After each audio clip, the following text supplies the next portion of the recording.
اور ہر مشکل گھڑی میں ان کے ساتھ رہے. آپ پیوچار آپریشن کے بارے میں مختصراً کچھ شیئر کریں گے؟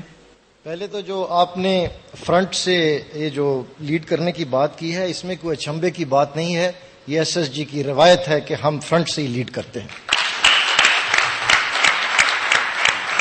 پیوچار کے ریفرنس سے جب مجھے چیف آف آرمی سٹاف نے بلایا اور دہشت گردوں کے سب سے مضبوط گڑھ اور مرکز پیوچار پر ہیلی بون آپریشن کرنے کا حکم صادر فرمایا، اور میں جب اپنے ہیڈ کوارٹر میں واپس آیا اور میں نے اپنے کمانڈر سے مشاورت کی تو پوری ایس ایس جی میں ایک بجلی کی لہر سی دوڑ گئی.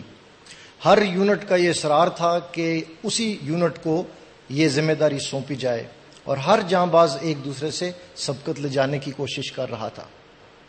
ایس ایس جی نے آرمی ایویشن کے ساتھ تفصیلی منصوبہ بندی کی، اور الحمدللہ یہ پاکستان ایس ایس جی اور ایویشن کو اعزاز حاصل ہے کہ یہ دنیا کا ریکارڈ ہے کہ سطح سمندر سے اس بلندی پر اتنا بڑا، اس لارج سکیل کا ہیلی بون آپریشن پاکستان آرمی نے کیا ہے. ہم نے گولیوں کی بچھاڑ میں لینڈنگ کی. مشکل صورت تھی اور چیلنج تھا. میں نے اللہ تعالیٰ سے تنہائی میں دعا کی کہ اے میرے مولا، میں یہاں سے کامیاب واپس جاؤں گا، اور اگر میں کامیاب نہیں ہوتا تو I will not like to go back alive. اور میں نے شہادت کی دعا مانگی. شاید اللہ تعالیٰ نے دعا کا پہلا حصہ قبول کیا.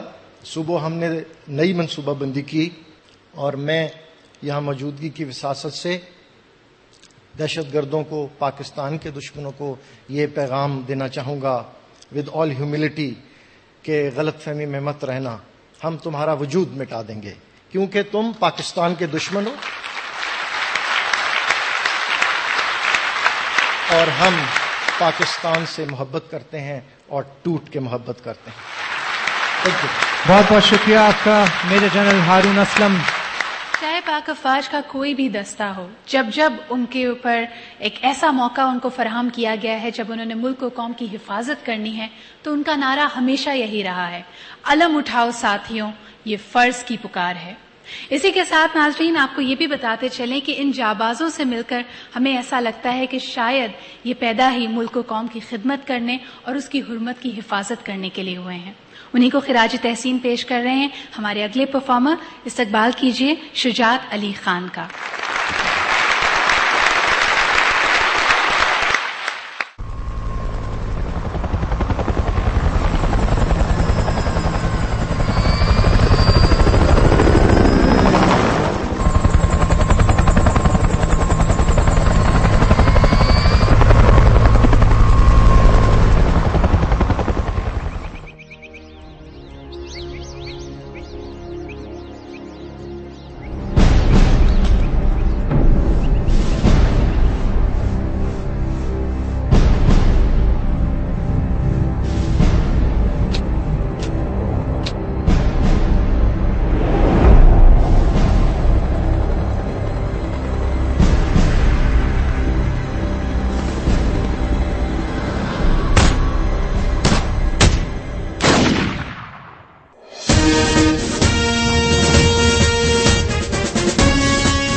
پھر یاد آتا ہے میرے وطن، میں نے جس روز پہنا تیرا پیرغم، میری ماں نے کہا تھا مجھے چوم کر، راہ حق ہے میرے لال چل جھوم کر، دلو جاں سے جلا کر وفا کے دیے، میں نے جنما ہے تجھ وطن کے لیے، میں نے جنما ہے تجھ وطن کے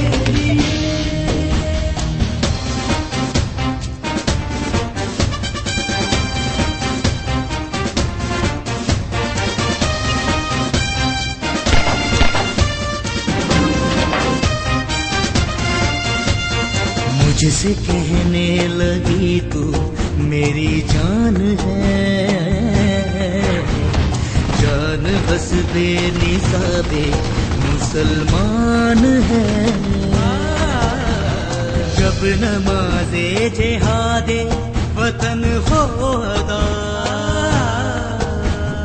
تو ملے سب کو پہلی صفوں میں کھڑا، جب زمین وطن کر رہی ہو حضور، پیش کرنا میرے لال اپنا لہو، اور کہنا وطن تو ہمیشہ جیے،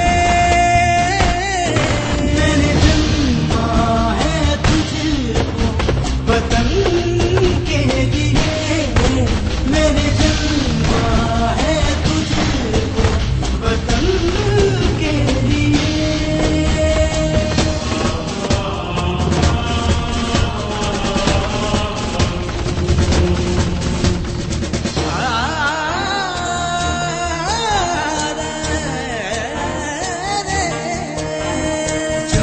پہلے دیواری گئی پیار پر، خون سجتا رہا تیرے رخسار پر، مجھ سے پہلے بھی تھے جو نبھاتے رہے، جان لٹاتے رہے سر کٹاتے رہے، سیکھی ہے رخ پہ تیرے ڈالیاں، میں نے کی ہے وطن تیری رکھوالیاں، ماں کو میں نے شہادت کے تحفے دیے، اس نے جنما ہے مجھ کو وطن کے لیے، اس نے جنما ہے مجھ کو وطن کے لیے، مجھ کو پھر یاد آتا ہے میرے وطن، میرے وطن، میں نے جس روز پہنا تیرا پیرہن، تیرا پیرہن، میری ماں نے کہا تھا مجھے چوم کر، حق ہے میرے لال چل جھوم کر، دلو جاں سے جلا کر وفا کے دیے، میں نے جنما ہے تجھ کو وطن کے لیے، میں نے جنما ہے تجھ کو وطن کے لیے، میں نے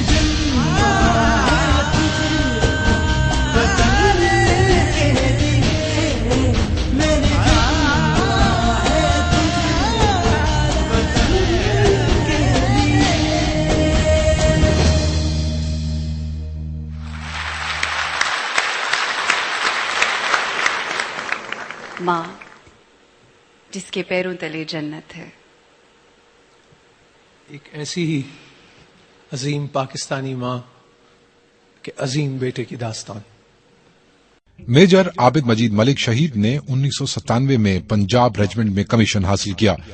18 مئی 2009 کو میجر عابد شہید کو آپریشن راہ راست کے دوران مٹا کے علاقے کو محفوظ بنانے کا مشن دیا گیا، جو انہوں نے کامیابی کے ساتھ پورا کیا، لیکن چند چھوٹی چھوٹی مزاحمتیں ابھی باقی تھیں۔ پیچھے آنے والی 13 گاڑیوں پر دشمن نے اندھا دھند فائرنگ شروع کر دی۔ یہ واحد راستہ بھی بند ہو گیا اور کانوائے شدید خطرے میں گھر گیا، اور اس کے دوران ان کے جوان زخمی ہوئے۔